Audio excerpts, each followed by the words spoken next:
always, whenever they're in power, unemployment for Pacific and Māori always high. Order, Hone Harawira. Tēnā koe, Mr. Speaker, kia ora tātou katoa e te whare. Hoi noa hei timata ngia I taku kōrero, me mehi atu ki a koe e sua, e kōrero hia mai ngā kōrero mo te hunga kore mahi, me wā tātou nei whanaunga Māori, Pasifikano hoki kore tae te whai mahi I te mea horekau he mahi kei roto Aotearoa. No reira mehi atu ki a koe kōrero ana I te rā kōrero. Mr. Speaker, 3 months ago, the Children's Commissioner's Expert Advisory Group on Solutions to Child Poverty released their report in which they said children living in poverty are those who experience deprivation of the material resources and income required for them to develop and thrive, leaving such children unable to enjoy their rights, achieve their potential and participate as full and equal members of New Zealand society. They then went on to say that if we use the poverty measure adopted by other developed countries, i.e. of families earning less than 60% of median income after housing costs have been deducted, then fully 25% or 270,000 New Zealand children could for all practical purposes be said to be living in poverty, with many experiencing significant material deprivation.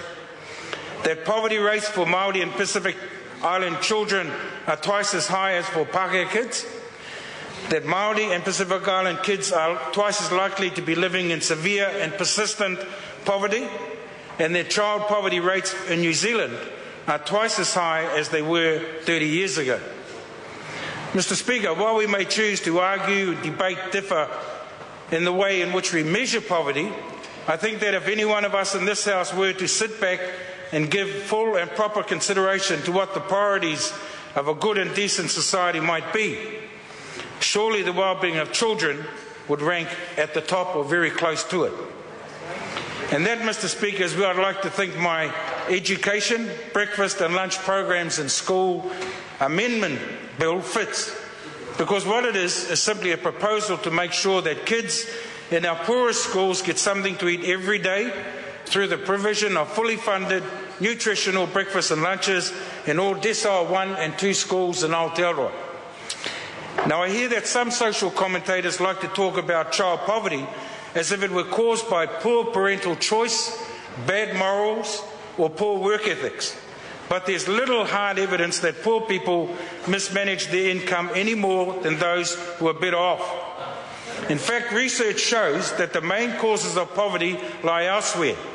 The lack of jobs, low income, inadequate, overcrowded and high-cost housing, poorly targeted welfare, racism in the labour market, lack of education, poor health, institutional racism in the New Zealand police force and the judicial system, etc., etc., etc.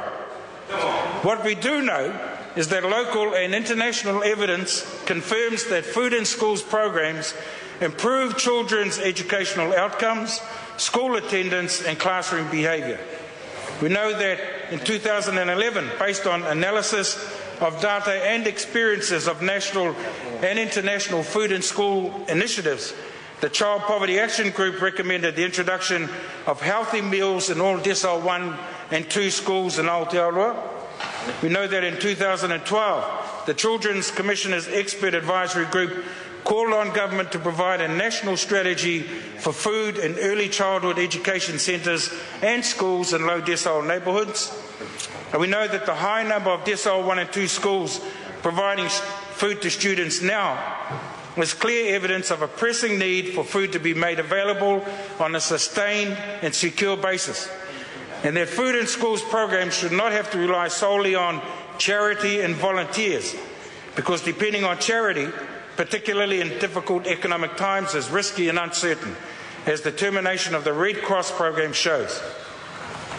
Mr. Speaker, I applaud the efforts of all those schools, businesses, charities and health promotion agencies for their support of food in schools as a positive, practical and simple step to helping to eliminate poverty.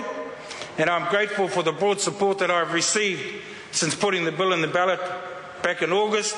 I welcome the indications of support from other parties in the House for such an initiative. I thank Campbell Light for the excellent series they did on food in schools, and I look forward to working with my colleagues right across the House to make this bill a reality when it finally comes before Parliament. Kia ora tātou. Mark Mitchell.